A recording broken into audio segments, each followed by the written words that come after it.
Hi guys, sa mga kababayan pong magbabakasyon or mag-exit, kailangan nyo pong magdala or kumuha ng e-travel po. So dito po sa eGov.ph, pwede po kayong kumuha ng e-travel, or kung wala po kayong eGov.ph, pwede po kayong magdiretso mismo sa website ng e-travel. So let's say nandito po tayo sa eGov.ph, i-click lang natin tong travel icon, and then proceed po tayo dito sa e-travel, and then i-yes lang po natin. And then from here guys, i-click lang natin tong new travel declaration. And then may dalawang option po rito. Let's say kung uuwi po kayo ng Pilipinas, magbabakasyon or mag-exit, arrival, entering the Philippines po yan. Kung lalabas naman po kayo ng Pilipinas, let's say babalik po kayo abroad or magtuturist po kayo sa ibang bansa, departure, leaving the Philippines po yan. So let's say magbabakasyon po tayo or mag-exit, i-click lang natin tong arrival, entering the Philippines. Ayan po siya, and then i-continue po natin. So dito guys, i-fill up nyo lamang po yung mga required information. Let's say po dito purpose of travel, OFW, traveler type, aircraft passenger, then flight of information po. Let's say name of airline po, Saudi Airlines, flight number, SB862, and then let's say country of origin po, Saudi Arabia. Let's say airport of origin, King Khalid International Airport. So Riyadh po yan guys ha, Riyadh to Manila na flight. So let's say yung date of departure nyo po, May 3. So lahat po ng information dito po is makikita nyo po yan sa ticket ninyo. So once again guys, kapag may connecting flight po kayo, ilagay nyo po rito. Yung connecting flight po, let's say kung lalabas po kayo ng ibang bansa, let's say Riyadh to Qatar, then Qatar to Philippines, so maglagay po kayo rito sa transit po ng Qatar or Doha po yan. Let's say kung locally naman po yung connecting flight nyo, let's say from Dammam to Riyadh, and then Riyadh to Manila, wag na pong maglagay ng in transit. So kung lalabas lang po kayo ng bansa, that time lang po kayo mag-fill up po ng in transit. So most likely po, ang ilalagay sa in transit yung last airport po bago kayo mag-arrive sa Pilipinas po yan.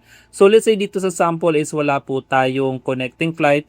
So i-proceed lang po natin, let's say airport of destination sa Ninoy Aquino International Airport, date of arrival, let's say ang alis natin is May 3, so darating tayo. So let's say same date lang po natin. So May 3, same date, kasi 9 hours lang naman yung flight. Dito po, destination upon arrival in the Philippines. So let's say diretso na po kayo sa residence ninyo. So i-next lang po natin. So dito guys, ito yung new travel declaration. Meron ditong health declaration na kailangan nyo pong sagutin. Napaka self-explanatory po niyan. Let's say itong tanong dito is, have you been exposed to bats or sick animals prior to your travel? So i-know lang po natin yan. Have you had any history of exposure to a person who is sick or known to have communicable disease in the past 30 days or prior to your travel? So i-know lang po natin. Have you been sick in the past 30 days? So i-know lang po natin. And then afterwards po, i-next lang po natin siya. So dito guys, basahin lang po natin tong Philippine Custom Declaration. Meron po ditong baggage declaration, may general declaration, may currency declaration po. So napakabang babasahin. So dito may last question, do you have baggage or currency to declare? So i-yes lang po natin siya guys. Siyempre may baggage po tayo, 'di ba? Baggage or currency. So dito guys, other travel details. So accompanied family members, wala po, din 0. 18 years old above, 0. Number of baggage po is ligyan natin, let's say 2 baggage. Kasi Saudi Airlines 2 bags po siya, 23 plus 23. So hand carried bags, so ilagay lang po natin 1 piece. And then first time visiting to Philippines, kung first time, i-yes nyo po.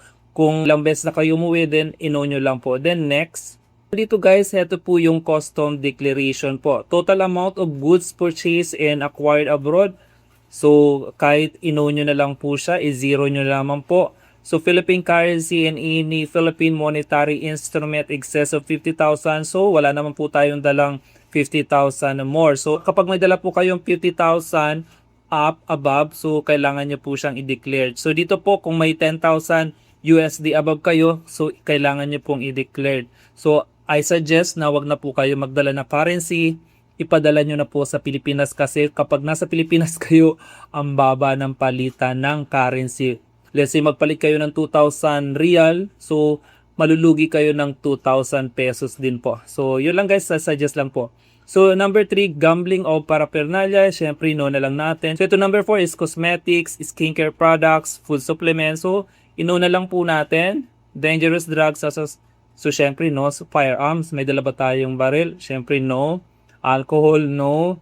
So, inuna lang po natin kasi para maging safe po yung ating pag-alis po or pagdating sa Pilipinas. So, other goods, non-mentioned above, so inuna lang po natin. Then, so, dito po sa number 11, importante din po yan. Kung may dala po kayong gold, so i-declare nyo po. Ayan po siya. So, yes. Kung let's say wala naman tayong dalang gold, so inuna lang po natin. So, next. So, dito guys, ito po yung declaration attachment and signature po. So, declaration attachment, ibig sabihin kung may na-declare po kayo doon, kailangan yung i-attach po dito. So, let's say kung may gold, I'm not sure, I'm not using about this po kasi lagi ko, wala po akong dinideclare na pera or kahit ano pa.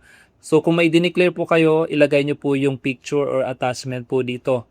So, let's say kung wala naman po kayong dineclare, lahat naman po natin ginawang no, so kailangan na lang po natin is pumirma po. So, ang pagpirma, dito po yan, digital na po yung pirma. Let's say ganito po yung pirma. Or kung nagkamali kayo ng pirma, i-clear nyo lamang po. So, ayan po. Then afterwards po, pwede nyo pong i-next na yan. Ito, next. So, meron na naman pong question dito. Travel declaration will also be generated for selected family members. So, dito guys, add family members. So, dito guys, may family member declaration. So, you haven't selected any family members for this travel registration. Are you sure you're not traveling with a companion? So, yes lang po natin siya. Then, ito na po yung information summary po ng declaration natin guys. So, basahin nyo po, tignan nyo po kung may mali, pwede po kayong bumalik sa inyong profile or doon sa information kung saan kayo nagkamali.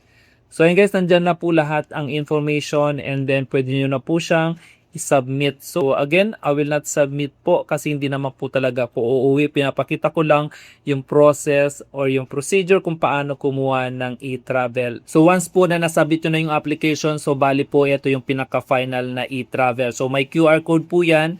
I-screenshot nyo po siya or i-print nyo and then dalhin nyo po sa airport. Let's say kung nagkamali po kayo, again, pwede nyo po siyang balikan or i-delete and then gumawa ng panibago.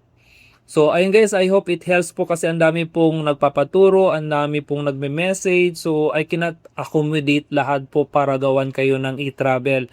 So, kaya po ginawa tong video para at least may guide po kayo. So, wag po kayong matakot gumawa ng e-travel. Magkamali man kayo ng information. So, hindi po kayo makukulo or mahuhold dyan sa airport. So, ang pinaka-importante po ay nandyan yung inyong arrival date, yung inyong name, kasi yun po ang dapat pumasok sa database ng Pilipinas. So, kailangan lang ma-record natin yung airline tayo sumakay. Kasi hindi naman sa immigration, hindi naman pagdating natin, hindi na nila ma-record yung mga ganong information. Let's say, saan tayong airport lumipad, saan tayo nag-connecting flight. So, kaya gumagawa po tayo ng e-travel para mapadali yung recording pagdating sa Pilipinas sa kanilang database. So, ang dami kasi nagrereklamo bakit may e-travel, bakit puro pahirap sa mga OFW. So, again guys, kahit nung nagpunta kami ng Hong Kong, pagdating namin sa arrival, hindi kami pinapasok sa immigration. Ang ginawa namin is pina-fill up kami ng e-travel. Manual po yun guys, yung nag-fill up pa kami ng form doon. Lahat po ng bansa merong kanya-kanyang patakaran which is pares po din sa atin sa Pilipinas. So, yun lang guys. I hope nakapagbigay ito ng konting tulong po lalo na sa mga OFW yung may balak umuwi or bumalik po. Na nalilito po kung paano kumuha ng e-travel. So yun lang guys. Maraming salamat and ingat po sa pag-uwi or pagbalik po abroad. Maraming salamat and please follow for more.